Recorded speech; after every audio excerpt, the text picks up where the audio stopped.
नमस्कार विद्यार्थी मित्रांनो, मी प्राध्यापक भास्कर शिंदे, संचालक ज्ञानराज करिअर अकॅडमी संगमनेर।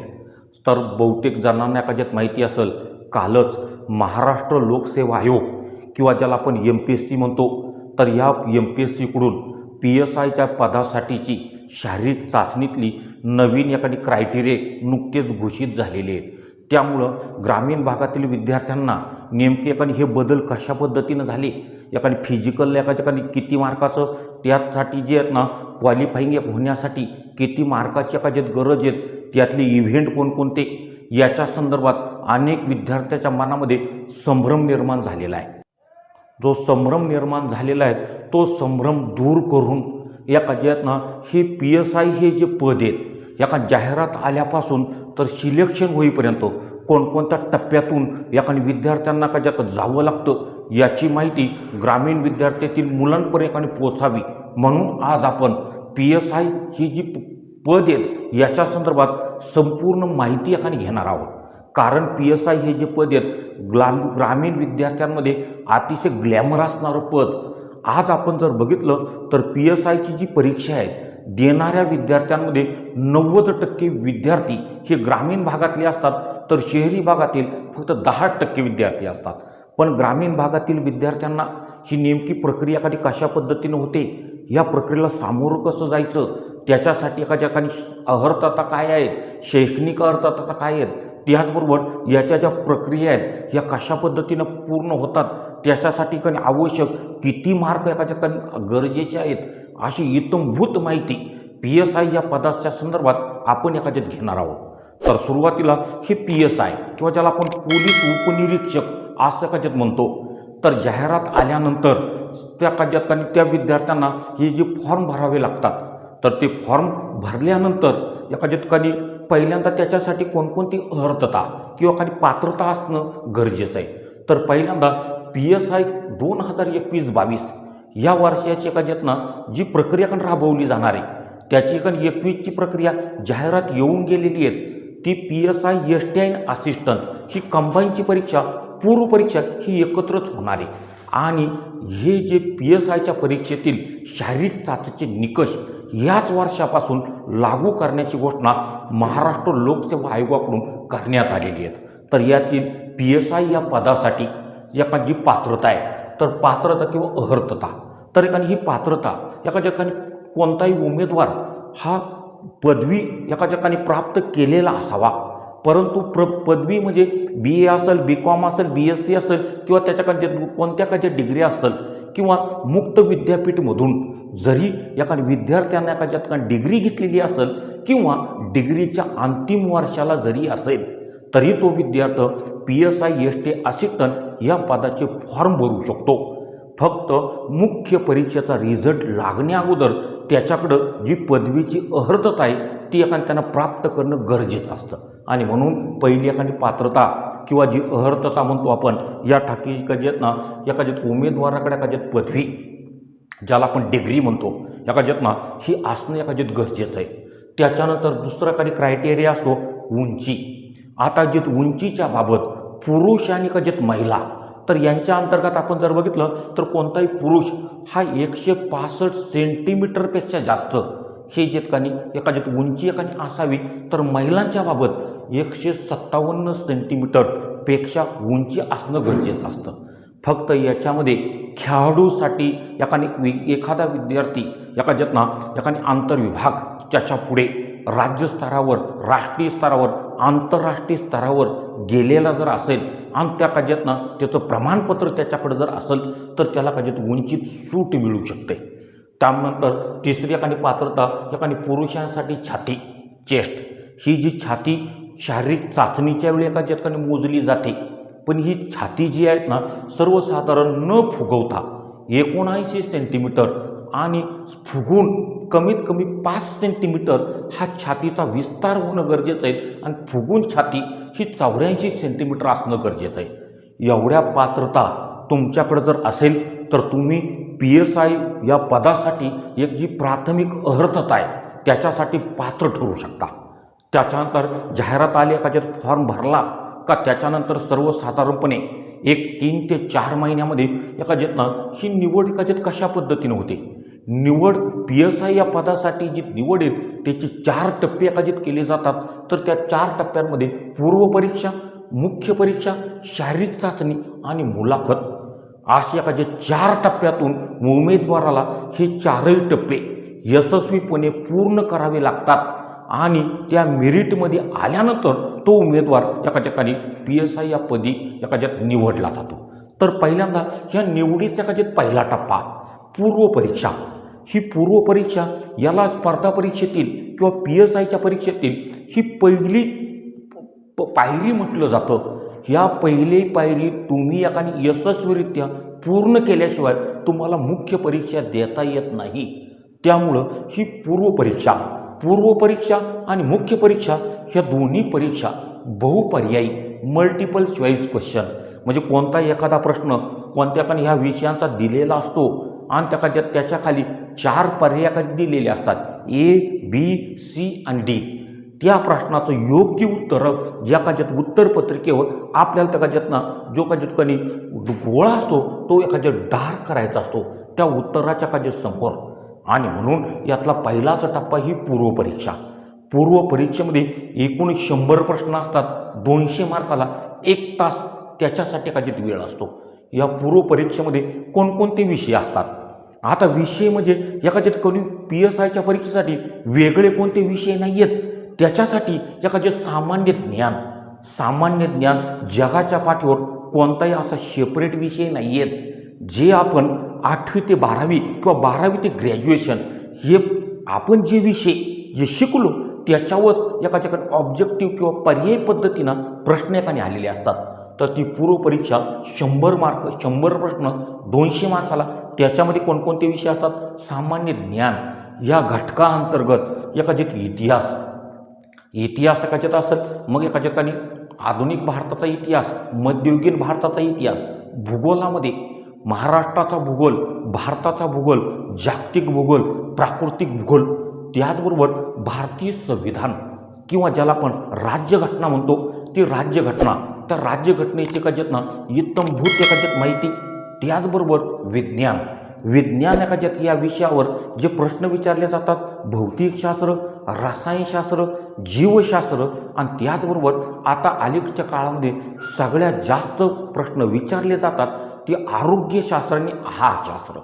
त्याचबरोबर यात विज्ञानाच्या अंतर्गत आणखी एक उपघटक येतो भारताची अंतराळ संशोधन किंवा एखाद्यातनं अणुसंशोधन हा जो कार्यक्रम आणि विज्ञान आणि तंत्रज्ञान या घटकाच्या संदर्भात अलीकडच्या काळातील घटनाक्रम जसा एखाद्यातनं 2018ला प्रश्न एकाने विचारलेला होता. तो प्रश्न जरी चालू घडामोडीचा असला तर त्याचा बेस एखाद्यातनं हा विज्ञानाचा एखाद्यात होता. म्हणजे एखाद्या अंतराळ संशोधनामध्ये ज्या मोहिमा भारताने एखाद्यात राबवल्या त्या संदर्भात एखादी प्रश्न एखादी पडलेले होते. म्हणून एखाद्यात विज्ञान, त्याचबरोबर इकॉनॉमिक्स किंवा अर्थशास्त्र, त्याचबरोबर एखादी गणित आणि बुद्धिमापन चाचणी. आता गणित आणि बुद्धिमापन चाचणी यामध्ये बुद्धिमापन चाचणीचे प्रश्न कमी असतात. फक्त ज्यातनं गणिताचे प्रश्न तर ज्यातनं अंकगणित सगळ्या एखाद्यात तुम्हाला एखाद्यात माहितीच असेल तर एखादी अंकगणित एखाद्यातनं याच्यामध्ये संख्या असेल, लसावी मसावी असेल, अपूर्णांक असेल, कामकाळ वेग, शतमान शेकडेवारी, ज्यातकानी सरासरी याच्यावर एखादी प्रश्न, घातांक याच्यावर प्रश्न एखाद्यात इथं विचारलेले असतात.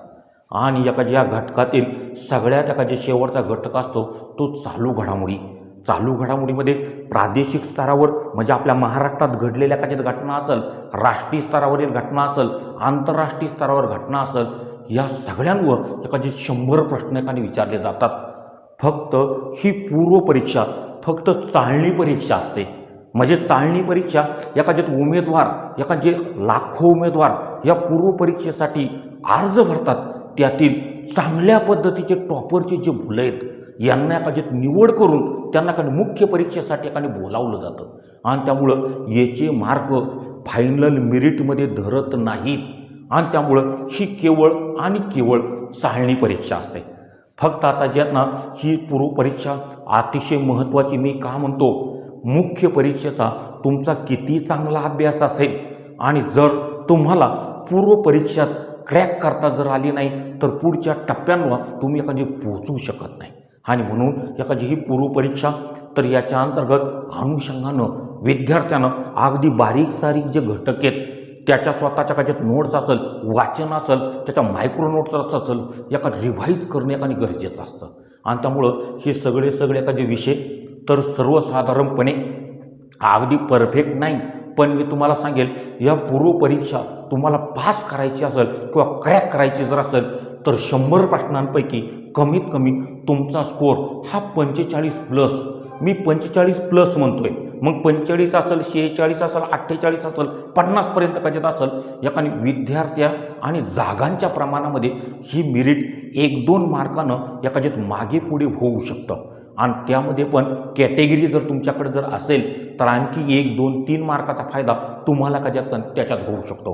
पण सर्वसाधारणपणे आपण खुल्या प्रवर्गाचा विचार जर केला तर एका जगाने 45, 46, 47 किंवा 50पर्यंत तुम्ही प्रश्न जर तुमचे बरोबर जर आले किंवा तुम्ही व्यवस्थित जर सोडवले तरी तुम्ही पूर्वपरीक्षा क्रॅक करता. आणि पूर्वपरीक्षा हा अतिशय महत्त्वाचा टप्पा पूर्ण केल्यानंतर उमेदवार मुख्य परीक्षेसाठी त्याला आयोगाकडून एका ठिकाणी फॉर्म पाठवला जातो. आणि त्या विद्यार्थ्याने तो फॉर्म उमेदवाराला नेटवर त्याचा सगळा डाटा भरून आयोगाकडे घेतल्यानंतर ही मुख्य परीक्षा एकूण 400 गुणांची असते. फक्त या 400 गुणांमधलं विश्लेषण आपण जर बघितलं तर 400 गुणांमध्ये 2 पेपर होतात, पेपर पहिला आणि पेपर दुसरा. हा पेपर पहिला हाही 200 मार्काचा असतो, पेपर सेकंड हाही 200 मार्काचा असतो. म्हणजे एकूण मुख्य परीक्षा ही 400 मार्काची. परंतु जेव्हा उमेदवार मुख्य परीक्षेपर्यंत जातो तो अतिशय निर्णायक पॉईंटवर गेलेला असतो. कारण याच्यामध्ये लाखो उमेदवारांमधून निवडक चाळणीच्याद्वारे हे उमेदवार निवडले जातात. फक्त मुख्य परीक्षेमध्ये जे उमेदवार जातात हे सगळे बहुधा एका ताकदीचे किंवा कंबवना एकापेक्षा एक सरस असतात. आणि त्यामुळं खरा कस लागतो तो मुख्य परीक्षेच्या मार्कामध्ये. आणि त्यामुळं 400 मार्कापैकी जेवढा जास्तीत जास्त स्कोअर करता येईल तेवढा करणारा उमेदवार हा PSIला पात्र होण्यासाठी जवळपास 100% जरी म्हटलं तर टॉपरच्या मुलांमध्ये ही स्पर्धा आपल्याला पाहायला मिळते. आणि त्यामुळं ही मुख्य परीक्षेतील पेपर पाहिला. आता मुख्य परीक्षेतील जो पेपर जो पाहिला आहेत या पहिल्या पेपरमध्ये मराठी 50 प्रश्न 100 मार्काला असतात. तर त्याच्यामध्ये आपण जे कोणत्या मराठी शब्दाच्या जाती असेल, समास असेल, संधी असेल, विग्रह असेल, वर्णमाला असेल, अलंकार असेल, शब्दसिद्धी असेल, लिंग, वचन, विभक्ती याच्यावरचे सगळे प्रश्न मराठीमध्ये विचारले जातात. 50 प्रश्न 100 मार्काला. त्याचबरोबर इंग्रजी हा विषय सगळ्यात मुख्य परीक्षेमध्ये तर पूर्वपरीक्षेमध्ये सर्वसाधारणपणे असं बोललं जातं तर जे गणित, बुद्धिमापन, चालू घडामोडी, विज्ञान याच्यावर स्कोअर करणारा विद्यार्थी हा जो हा मुख्य परीक्षेमध्ये पात्र होतो.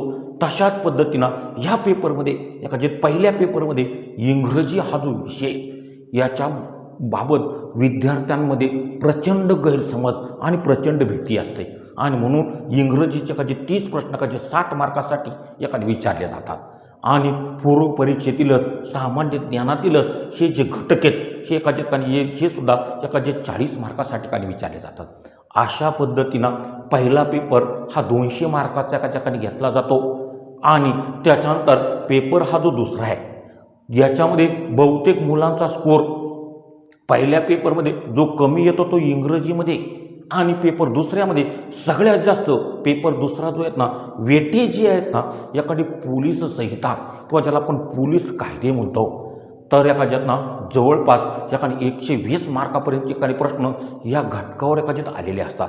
त्याच्यासाठी जो पोलीस कायदा अगदी आपल्या माहिती आहेत त्याच्यातले बारीक सारीक कलमं, त्याचे पोट कलमं, त्याच्यातल्या कायदेशीर प्रक्रिया याच्यावर खूप गूढ प्रश्न आत्तापर्यंत स्पर्धा परीक्षेत आलेले आहेत. आणि त्यामुळे तो पोलीस कायदा हा सगळ्या पेपर 2मधील सगळ्यात महत्त्वाचा आणि मेरिट डिसाइडिंग फॅक्टर असं त्याला म्हटलं जातं. त्याचबरोबर ह्या पेपरमध्ये मानवी हक्क, एखाद्यात आपल्या कायद्यात माहिती आहे मानवी हक्क जो कायदा आहे सर्वसामान्य कोणत्याही व्यक्तीला जीवन जगण्यासाठीचे जे नैसर्गिक अधिकार प्रदान केले गेले आहेत आणि एखादी उच्च पदस्थापून दिलेली जी मानवी हक्क आहेत त्याच्या संदर्भात जो कायदे बनवले आहेत त्याच्या संदर्भातले प्रश्न एखाने असतात. त्याचबरोबर आपल्या कायद्यात माहिती आहेत आता महाराष्ट्रात सेवा हमी कायदा पाठीमागच्या सरकारच्या कालखंडात जो लागू झाला होता तो सेवा हमी कायदा याच्यावर बऱ्याच वेळा काही प्रश्न जास्तीत जास्त विचारले गेले आहेत. त्याचबरोबर माहितीचा अधिकार कायदा असेल, सामाजिक बहिष्कार कायदा असेल, हे सगळेच्या सगळे जे कायदे आहेत हे अतिशय महत्त्वाचे आणि त्यामुळे मानवी हक्क, माहितीचा अधिकार असेल, एखाद्यात पोलीस कायदा असेल, सेवा हमी कायदा असेल, याच्यावरचे काही प्रश्न आणि त्याच्यानंतर पुन्हा याच्यामध्ये जनरल नॉलेजमध्ये इतिहास, भूगोल, राज्यघटना आणि बुद्धिमापन चाचणी हा जो पेपर दुसरा अशा पद्धतीनं हे 400 मार्काची जी मुख्य परीक्षा ही अंतिम मेरिट यादीमध्ये ह्याच मार्कांवर सर्वसाधारणपणे PSI या पदी उमेदवाराची निवड केली जाते आणि म्हणून हा सगळ्याचा सगळा जो चार्ट आहे हा विद्यार्थ्याच्या डोळ्यासमोर असणे गरजेचं आहे.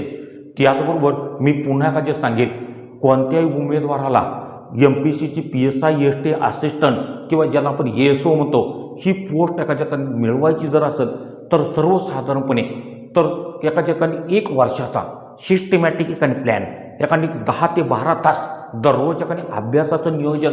पण त्याच्या अगोदर पहिलं काम त्या विद्यार्थ्यांना करणं गरजेचं आहे. तर महाराष्ट्र लोकसेवा आयोगाकडून जो अभ्यासक्रम पूर्वपरीक्षा, मुख्य परीक्षा हा अभ्यासक्रमाचे प्रिंट आऊट काढून घ्यायची आणि त्याच्यानुसार आपलं अभ्यासाचं नियोजन करायचं. आणि त्यामुळं हे पूर्वपरीक्षा हा टप्पा तुम्ही यशस्वीरित्या पार केल्यानंतर तुम्ही एखादी शारीरिक चाचणी ज्याच्याला आपण फिजिकल म्हणतो याच्यासाठी तुम्ही पात्र होता. फक्त इथून पाठीमागं जे आहेत शारीरिक चाचणी, मुख्य परीक्षा, शारीरिक चाचणी आणि मुलाखत अशी तिन्हीचे मार्क फायनल मेरिट लावताना पकडले जायचे. फक्त आता जे नुकतंच काल परवा महाराष्ट्र लोकसेवा आयोगाकडून जो अपडेट आलेला आहे तर या अपडेटच्या संदर्भात आता ही शारीरिक चाचणी 100 गुणांची होणार आहे. पण शारीरिक चाचणीचे मार्क हे फायनल मेरिटमध्ये पकडले जाणार नाही.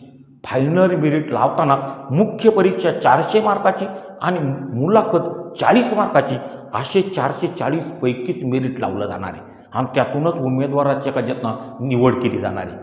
तरी पण आणि म्हणून ही शारीरिक चाचणी याच्यामध्ये कमीत कमी पात्र होण्यासाठी कोणत्याही उमेदवाराला मुलाखतीसाठी पात्र जर व्हायचं जर असेल तर त्याला कमीत कमी 60 मार्क पाडणं गरजेचं आहे. जर म्हणून एखादी फिजिकल सुद्धा दुर्लक्ष करता कामा नये. फिजिकलचे मार्क जरी फायनल मेरिटमध्ये धरले जात नसले तरी हे 60 मार्क पडल्याशिवाय तुम्हाला पुढं मुलाखतीला जाता येणार नाही.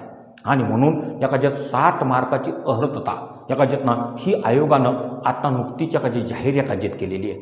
फक्त या 60 मार्कामध्ये तुम्हाला माहिती आहेत याच्यासाठी पुरुष आणि महिला किंवा मुली आणि मुली तर मुलांमध्ये तर जे क्रायटेरिया आहेत याच्यामध्ये 800 मीटर रनिंग ज्याला आपण धावणे म्हणतो 800 मीटर रनिंग ही याच्या 50 मार्कासाठी निर्धारित केलेली आहे.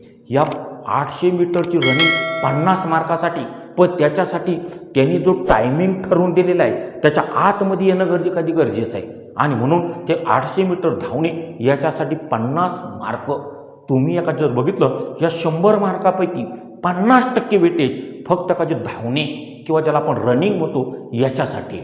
आणि म्हणून PSI हे जे पदासाठी निवड होणारा जो उमेदवार याची फिजिकल इफिशियन्सी चांगल्या पद्धतीने असण्यासाठी या सगळ्यात जास्त मार्क धावणे या इव्हेंटसाठी दिलेले आहेत. त्याच्यानंतर गोळाफेक 7.25 किलो वजनाचा जो गोळा आहे याच्यासाठी 15 मार्क त्याच्यासाठीचं विशिष्ट अंतर जे मीटरमध्ये दिले त्याच्या पुढे गोळा गेल्यानंतर तुम्हाला आउट ऑफ मार्क मिळू शकतात. त्याच्यानंतर लांब उडीसाठी 15 मार्क एखाद्यात ना जे उडीचं अंतर दिलेलं आहे की तुम्ही एका त्याच्या बाहेर एखादी क्रॉस केलं का त्याच्यासाठी काही 15 मार्क आणि एखाद्यात 8 प्लस एखाद्यात 20 मार्कासाठी. आता या सगळ्या फिजिकलवर तुम्ही लक्ष एखाद्या बारकाईने एखादं दिलं तर मी तर म्हणेल सगळ्यात एखाद्या 50% वेटेज हे एखाद्यात ना हे रनिंगला आहेत. पण एखाद्यात याच्यामध्ये सगळ्यात जास्त धोकादायक इव्हेंट जर म्हटलं तर लांब उडी. कारण लांब उडी एखाद्यात हा इव्हेंट एकदा फाऊल झाल्यानंतर त्या उमेदवाराला पुन्हा एखाद्यात संधी दिली जाते. पण एखाद्यात ना एखाद्या तो उमेदवार पुन्हा लांब उडीमध्ये फाऊल जर झाला तर मार्क 0 येऊ शकतात. आणि म्हणून एखाद्या 0 मार्क एखाद्याला पडले तर काही उमेदवार फिजिकलच्या टेस्टमधून एखाद्या किंबहुना एखाद्या स्पर्धेतून बाहेर फेकला जाऊ शकतो. आणि म्हणून मुलांनी एखाद्यातनं सगळ्यात जास्त फिजिकलची एखाद्या तयारी करताना हे 4 इव्हेंटपैकी एखाद्यातनं सगळेच महत्त्वाचे आहेत. पण एखाद्यात 50% वेटेज ज्या इव्हेंटसाठी आहेत तो एखाद्यात महत्त्वाचा. त्याच्यानंतर एखाद्या महिलांसाठी एखाद्यातनं पूर्वी एखाद्यात काही वॉकिंग होतं, आता त्याच्याऐवजी 400 मीटर धावणे एखाद्यातनं 400 मीटर धावणे हा जो एखाद्यात इव्हेंट एखाद्यात आलेला आहे. पुरुषांप्रमाणेच इकडे धावणे 50 मार्काला, इकडेही धावणे किंवा ज्याला आपण रनिंग म्हणतो इथं सुद्धा 50 मार्काला आहे. त्याचबरोबर गोळाफेक 20 मार्काला आहेत. इथं 4-4.25 किलोचा जो गोळा असतो तर एखाद्यातनं हा 20 मार्कासाठी, तर लांब उडी 30 मार्कासाठी. अशा पद्धतीनं या 100 मार्कापैकी तुम्हाला का जे 60 मार्क पडले का तुम्ही शारीरिक चाचणीमध्ये एखाद्यातनं अहरतात किंवा एखाद्यातनं क्वालिफाय होता आणि मुलाखतीला एखाद्यात तुम्ही एखाद्या जाता. आणि मुलाखत PSIच्या पदासाठी ही 40 मार्काच्या एखाद्यात मुलाखत एखाद्यात घेतली जाते. आणि या 40 मार्कापैकी कोणताही उमेदवार एकाने कशा पद्धतीनं त्याची बॉडी लँग्वेज कशी आहे, त्याच्याकडे असणार कॉन्फिडन्स कशा पद्धतीनं आहे, त्याच्याकडे एखाद्या नॉलेज एखादी कशा पद्धतीनं आहे, तो समोरच्या एखाद्या प्रश्नाला कशा पद्धतीने फेस करतो, याच्यानुसार हे 40 पैकी अगदी एखाद्यात जास्तीत जास्त एखाद्यात गुण म्हणजे एखाद्यात 28 असेल, एखाद्यात 32 असेल, 34 असेल, 35 असेल, एखाद्यात उमेदवार मुलाखतीमध्ये गुण घेतात ते इतर मुलांच्या पुढे मेरिटमध्ये असतात. आणि अशा पद्धतीने ही फायनल मेरिट एखाद्या 400 मार्काची मुख्य परीक्षा, 40 मार्काची मुलाखत, हे 440 मार्कापैकी जेवढ्या PSI या पदाच्या जागा असतील त्याप्रमाणे मेरिटनुसार आणि कॅटेगरीनुसार ह्या जागा उमेदवारांना एका दिल्या जातात. आणि अशा पद्धतीनं तो उमेदवार PSIच्या पदी एखाद्यात फायनल मेरिटमध्ये आल्यानंतर त्याला आयोगाकडून एखादे सिलेक्ट झाल्याचं एखादे लेटर एखादे प्राप्त होतं. आणि त्याच्यानंतर एखाद्या ठराविक कालखंडानंतर त्याची एखादी PSIचं जे ट्रेनिंग सेंटर जे नाशिक या ठिकाणी त्या ट्रेनिंगसाठी एखादे त्याला पाठवलं जातं. आणि ती ट्रेनिंग यशस्वीरित्या पूर्ण केल्यानंतर तो उमेदवार एखादी विशिष्ट ठिकाणी किंवा ज्या ठिकाणी जे आहेत ना एखादी PSI पदी नियुक्त केला जातो. अशा पद्धतीनं या सगळ्या टप्प्यातून उमेदवार एक टप्पे पार करत जाऊन शेवट एखाद्या फायनल लिस्टमध्ये किंवा ट्रेनिंगपर्यंत जाऊ शकतो. अशा पद्धतीनं ग्रामीण भागातील विद्यार्थ्यांना याची एखाद्यात माहितीच नसते. आणि म्हणून ग्रामीण भागातील विद्यार्थ्यांना जास्तीत जास्त माहिती मिळावी याच्या संदर्भात हे सगळं आजचं एका लेक्चर. आणि म्हणून याच्या संदर्भातलं सगळं जनरल नॉलेज असेल, एखादी गणित असेल, मराठी व्याकरण असेल, याच्या संदर्भातले अनेक व्हिडिओ आपल्या चॅनलला टाकलेले आहेत. विद्यार्थ्यांनी जरूर त्याचा एखाद्या व्हिडिओ बघून नोट्स तयार कराव्या आणि त्याचा फायदा करून घ्यावा. येणाऱ्या भरती प्रक्रियेसाठी जी PSIच्या काही जाहिरात आहेत त्याच्यासाठी तुम्हाला सर्वांना शुभेच्छा. धन्यवाद.